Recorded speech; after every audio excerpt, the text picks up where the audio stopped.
Hello everyone, in this video I will show you how to fix screenshots not working on Samsung Galaxy A53. Let's start the video. First of all, restart phone. Just click and hold side power button.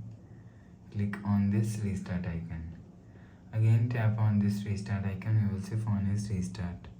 After restarting, enter phone pin. You will see your problem is solved. But if it not solved, if you want to fix this problem, go to app library, scroll down and click on settings app.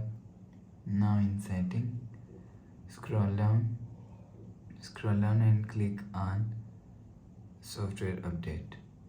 You will check your software update is latest.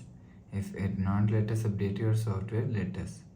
After update software latest, go back to home screen. You will see your problem is solved.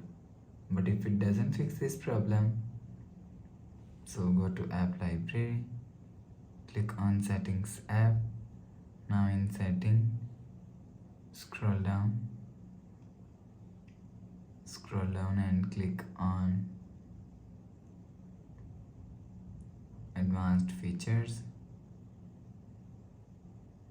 After click on advanced features, so click on motion and gestures. Enable plum swipe to capture. After turn on plum swipe to capture button, go back to home screen. You will see your problem is solved. So please subscribe for more new latest videos. Thanks for watching.